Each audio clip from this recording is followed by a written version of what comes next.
I've been married to Paul for 4 years and we've been together for 7. Before Paul, my relationships were a mess.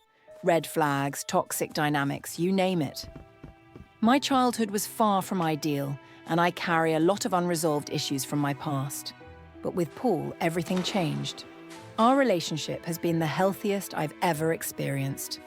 We both work in the same place, though in different departments on different floors. About a year ago, I started joining his team for lunch, and that's when I met Katie. She's 25, and after hearing about me from Paul, she asked for my number so we could grab a glass of wine together. We hit it off and became friends quickly. In February, Katie got married, but by March, she was confiding in me about the problems in her marriage. Her husband sounded like a complete mess, but I tried to give her the best advice I could. They had just gotten married, and they have a child together, so I wanted to be supportive. By April, she was talking about wanting a divorce, though she felt stuck because of financial reasons.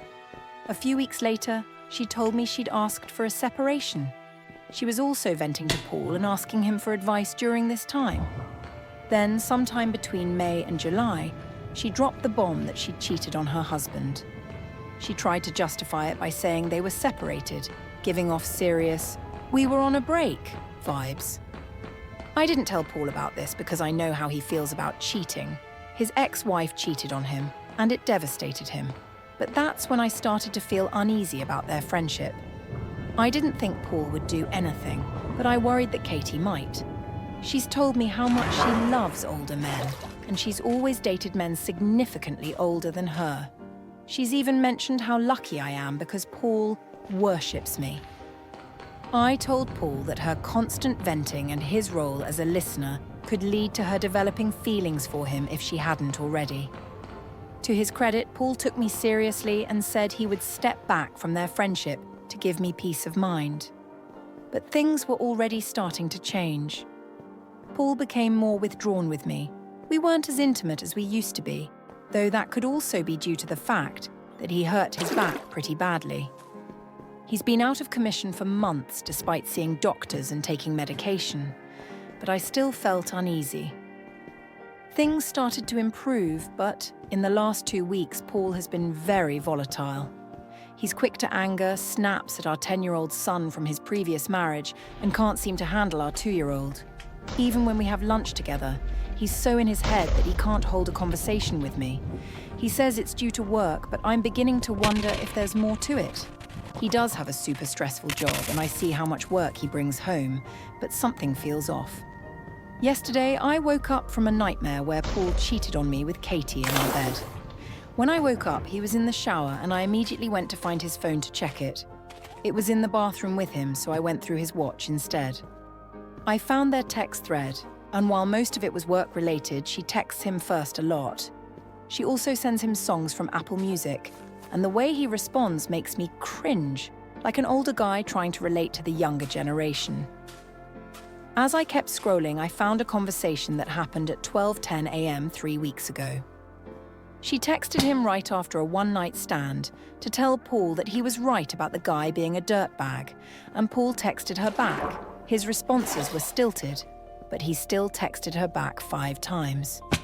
She even asked him, "What are you doing right now?" I confronted him in the bathroom, telling him, "I'd appreciate it if you didn't text women at midnight." He acted confused, asking, "What are you talking about?" I told him what I saw, and he seemed genuinely taken aback. I told him I needed time because I'm not someone who forgives easily or lets things go. Later, I confronted Katie at work. I asked her to take a break with me to walk around the campus, and I flat out told her that she was causing issues in my marriage. I explained that her friendship with Paul was bothering me, not because I didn't trust him, but because she was crossing lines. I told her that constantly texting him late at night, even if most of it was about work, was not okay. And texting him about her hookups was crossing a line. She apologized, saying she didn't realize how it looked and promised to take a step back. She even offered to stop being friends with Paul if it meant that much to me. Today, I went up to Paul's cubicle because he was working through lunch on a project.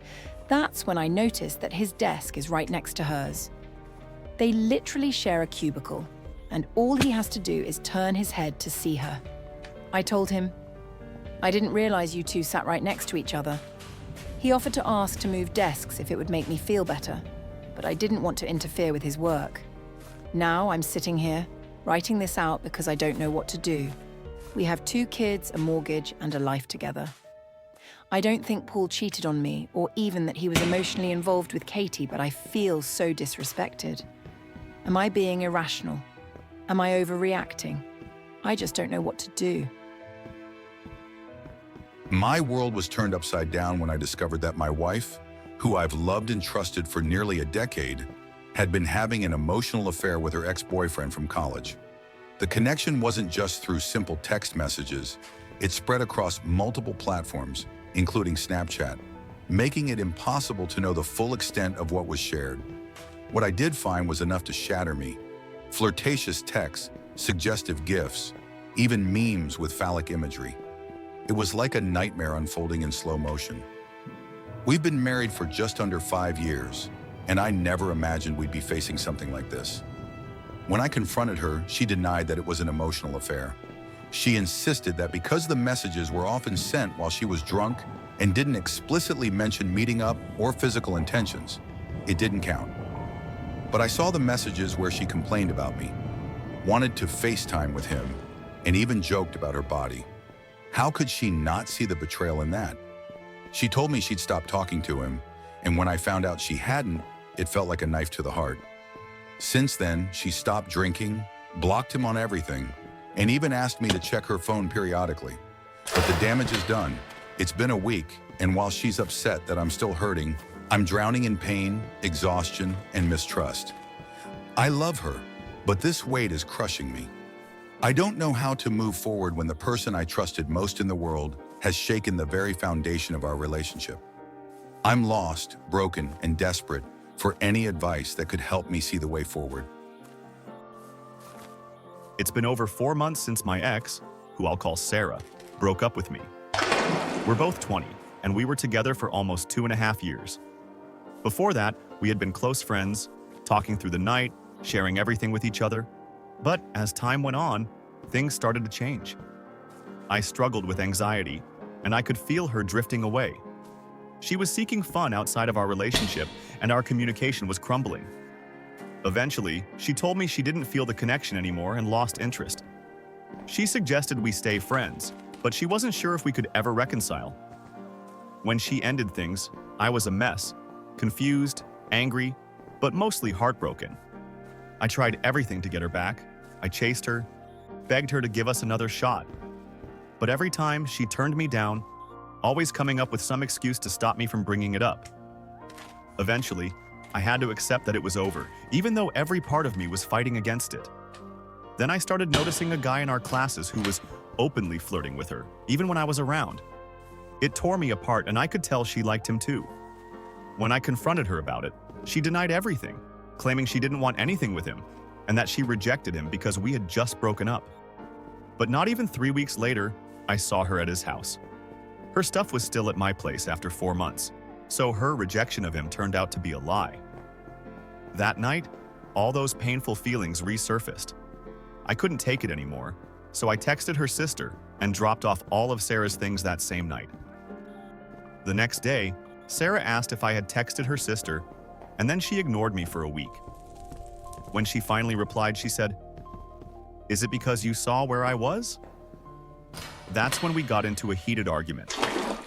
I called her out on her lies, and she just brushed it off like it was nothing, saying, "Oh, the thing I said a month ago." The argument got so intense that I felt something I never thought I'd feel toward her. I started to hate her. In the heat of the moment, I told her I was happy to never see her again, words I never imagined I'd say to her. I stepped out of our mutual friend group, cutting off everything that connected us.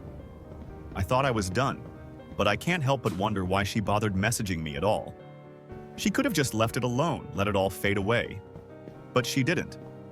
And to this day, she still follows me on Instagram, watching my stories, as if she can't fully let go either. First of all, I really want an actual adults-only party where grown-ups can have real conversations without kids interrupting every 5 seconds. But that's not what's happening here. Instead, She's throwing parties where it seems like the main focus is on her kids, and it's really frustrating.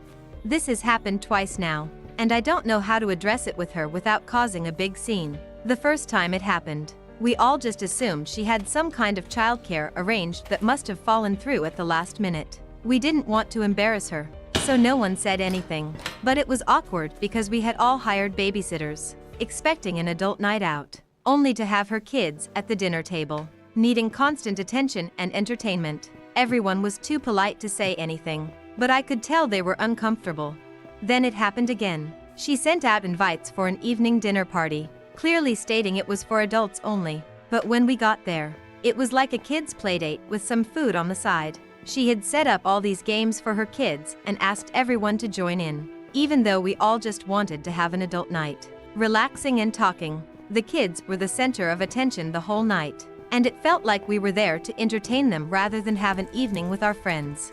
I know a lot of people who attended were really annoyed. They whispered to each other about how they had paid for babysitters and could have just brought their kids along if it was going to be a family event. I don't get out much, and we rarely hire a babysitter, so I was pretty disappointed that I spent that money and didn't even get to enjoy some grown-up time. She even made everyone stop and gather around to look at her kids' latest art projects, tell stories, and sing songs. It was so awkward. Now, I'm not sure what to do. I don't want to lose a friend over this. But people are talking about not wanting to hang out with her anymore because they felt disrespected. She was upset that everyone left early because she had catered the event. But I think people just wanted to go back to their own kids and felt like the evening was a waste. How do I bring this up without making her mad or making it seem like I don't like her kids? I just want to know how to handle this because I really don't want to keep going through this.